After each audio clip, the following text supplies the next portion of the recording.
Were you not appreciated before 1966? I thought I was. By the time you get actual winning of it, are you sort of numb? You are. Your name isn't called, and I don't know. In the glittering world of old Hollywood, where charm, talent, and elegance ruled the silver screen, few dared to speak of the darkness that lingered behind the studio lights.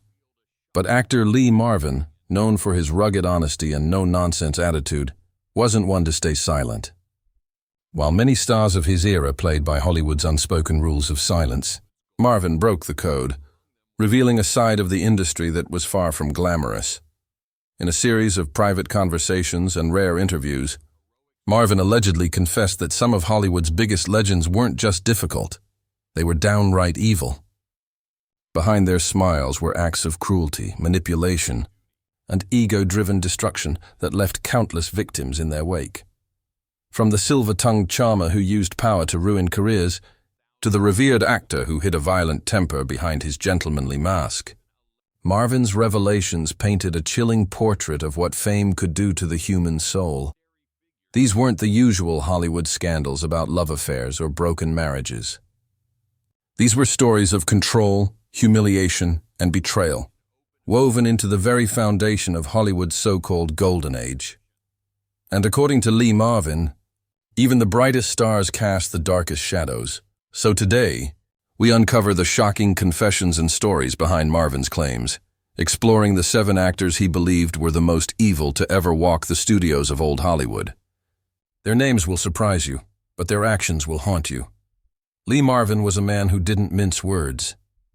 Known for his gruff voice and unfiltered honesty, he had seen the good, the bad, and the ugly of Hollywood's golden age. But when asked in an old interview who he considered the most dangerous actor of that era, Marvin didn't hesitate. He spoke of a man the world knew as a gentleman, polished, articulate, charming, yet beneath that warm exterior, Marvin claimed, lived a soul far darker than anyone could imagine. He could walk into a room and own it, Marvin once said. People loved him. Men wanted to be him. Women wanted to be near him, but he wasn't what he seemed. This actor had played countless heroic roles, soldiers, lovers, noble men who embodied honor. But according to Marvin, that image was pure illusion. Behind closed doors, he was a master manipulator who used charm as a weapon. Fellow actors whispered that he could make or break a career with a single phone call, and he did, often.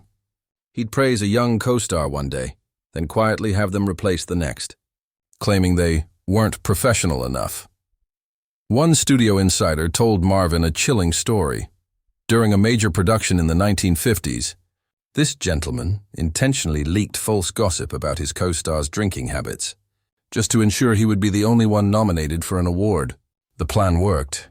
The co-star's career crumbled, while he went on to collect his trophy, flashing that same disarming grin that made audiences swoon. Marvin described him as a man who could smile while cutting your throat. He had a cruel sense of humor, mocking those he deemed weak or untalented. Assistants, extras, even directors often became targets of his private jokes. To the public, he was the embodiment of class. But to those who knew him personally, he was feared.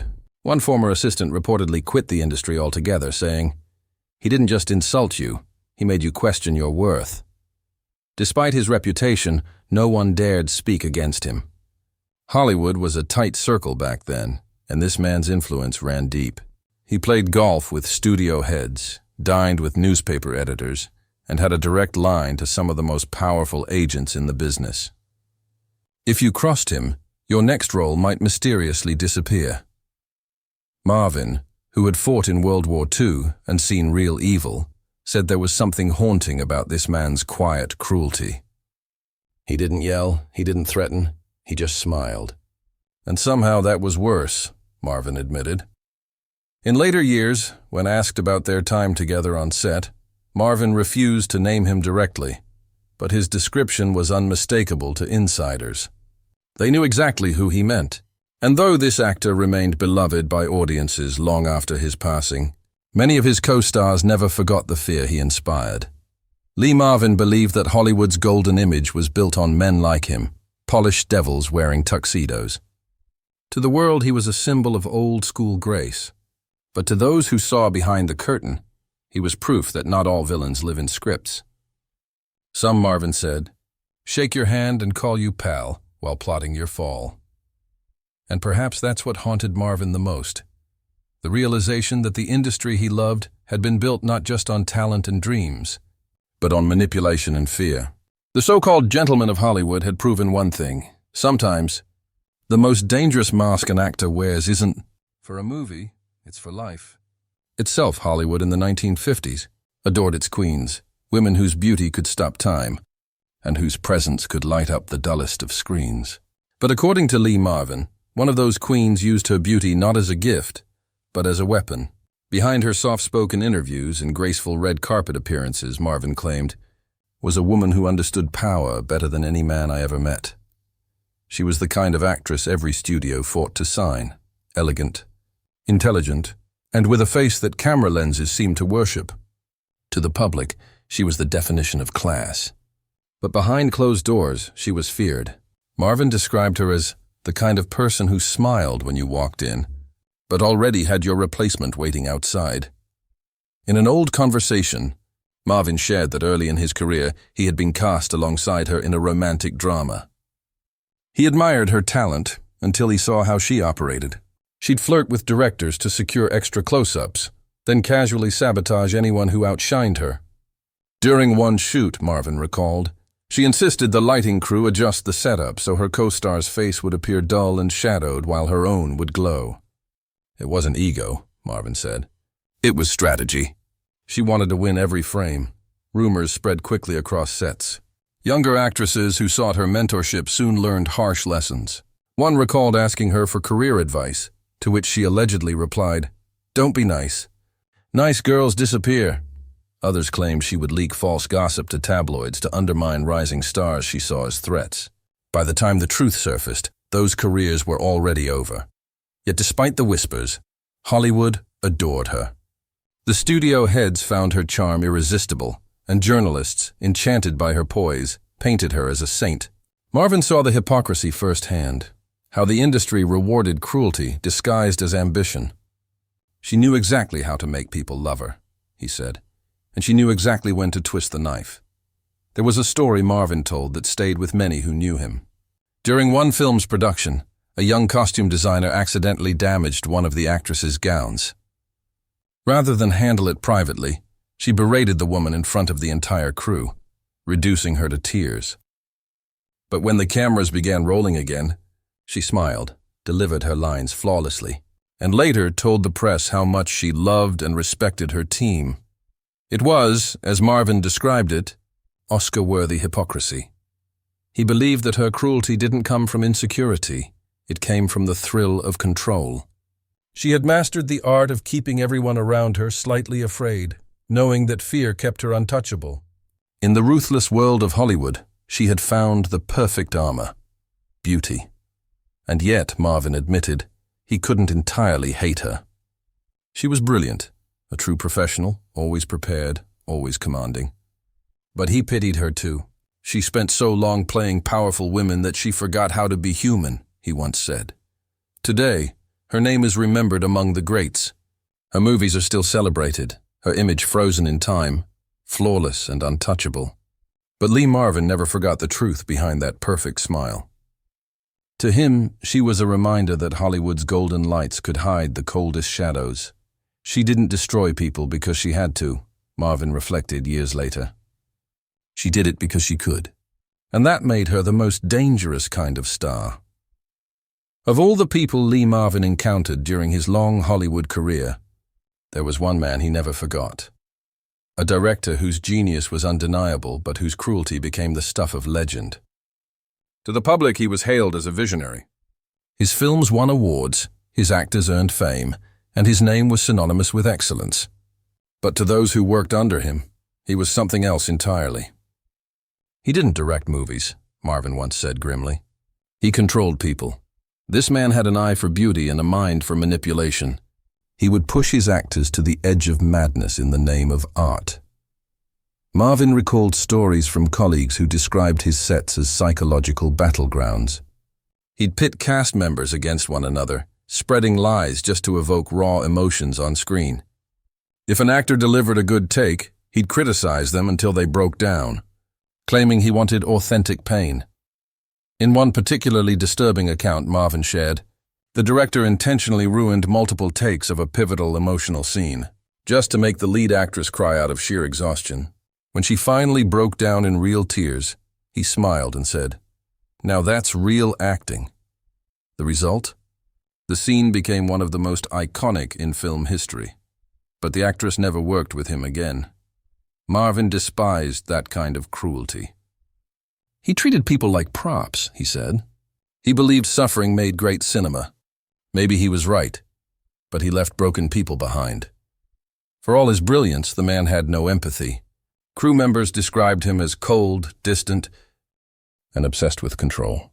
He would rewrite entire scripts mid-shoot, not out of inspiration, but to prove that he was the genius in the room. One actor told Marvin that the director's manipulation didn't stop when the cameras turned off. He'd host private dinners where he'd humiliate guests just to see how far they'd go to please him. Some stars believed that earning his respect meant enduring his cruelty, and many did, hoping it would launch their careers. And in many cases it did. But as Marvin pointed out, he didn't make stars. He made survivors. There was a chilling precision to how this director operated. He knew everyone's weakness, from an actor's insecurities to a producer's hidden fears, and he used them to keep control. The press adored him, calling him intense, demanding, even visionary. But Marvin saw something darker. He didn't love movies, he said. He loved power. Despite everything, Marvin couldn't deny the man's talent. His films were hauntingly beautiful, his storytelling unmatched, but that brilliance came at a cost. Several actors who worked with him later confessed that they'd never fully recovered from the experience. One star famously quit Hollywood altogether after filming under his direction, saying, "He didn't direct me, he destroyed me." Marvin often reflected on how Hollywood rewarded such behavior. "They called it genius because they didn't have to suffer through it," he once said bitterly. "They saw the final cut, not the tears that built it." For him, this man symbolized the dark side of art, proof that brilliance and brutality often walk hand in hand. By the time the director passed away, his reputation had softened. The world remembered his masterpieces, but forgot the pain he caused to make them. Yet Lee Marvin never forgot. To him, the man represented everything that was wrong with old Hollywood, a system that worshipped results and ignored humanity. He thought he was shaping legends, Marvin said quietly. But all he really did was break souls, one film at a time. By the twilight of his career, Lee Marvin had lived through every phase of Hollywood's evolution, from the shining glamour of the 1950s to the gritty realism of the 1970s. But in his later years, when journalists asked him about the golden age, Marvin would often smile bitterly and say, "Golden for who?" Behind the glitz and applause, he saw something few dared to speak about. A system that rewarded cruelty, punished honesty, and turned good people into monsters. In one of his rare reflective interviews, Marvin mentioned that there were 7 actors he could never forget, not because of their talent, but because of how deeply their darkness shaped Hollywood's soul. He never revealed all the names publicly, but those who knew him said his descriptions painted a haunting picture of fame's underbelly. There was the gentleman with the devil's smile, whose charm ruined careers while he grinned for the cameras. The beauty who turned cruel, who used grace like a blade, slicing her way through anyone who stood in her path. The director who broke souls, who mistook pain for art and left trails of broken spirits behind him. And 4 others, men and women who, as Marvin put it, traded their souls for a close-up. According to Marvin, each of them represented a different kind of evil: manipulation, vanity, obsession, envy, deceit, greed, and control. These weren't villains from the movies. They were the ones directing, starring, and applauding in the audience. Hollywood didn't make them evil, Marvin said. It just gave them the stage to perform it. What disturbed Marvin most was how the public adored them. Fans saw charm, elegance, and perfection, never realizing that behind every glamorous magazine cover lay fear and intimidation. Assistants walked on eggshells, co-stars lived in quiet dread, and young dreamers learned quickly that talent alone wasn't enough. In those days, Marvin said, your success depended on how much humiliation you could survive. And yet, despite it all, Marvin still loved Hollywood. He loved the magic, the artistry, the power of storytelling, but he refused to let nostalgia blind him to the truth. He once said, "The golden age wasn't made of gold. It was polished brass. Beautiful on the outside, corroded underneath." Near the end of his life, Marvin became more reflective. He no longer spoke of fame or awards, but of people, the ones who stayed decent in a world that rewarded deceit. He admired the few who walked away from the darkness rather than join it. The real heroes, he said, were the ones who never got top billing. When asked if he regretted exposing the truth about those 7 evil figures, Marvin reportedly chuckled. "They don't need me to expose them," he said. "History already did. Many of those stars died with their reputations intact, their scandals quietly buried. But their stories, whispered among the old guard of Hollywood, lived on as cautionary tales. Today their names are immortalized in classic films, their faces forever young on the silver screen." But Lee Marvin's words cast a long shadow over that beauty. He reminded the world that talent and morality rarely walked hand in hand in the golden corridors of fame. As he once put it, "People think evil wears horns and breathes fire. But in Hollywood it wears makeup, smiles for the cameras, and thanks the Academy." And with that, Lee Marvin left behind not just a legacy of legendary performances, but a chilling confession about the industry he both loved and feared. The golden age may have ended, but the echoes of its darkness still linger, reminding us that even in the brightest spotlight, shadows always remain.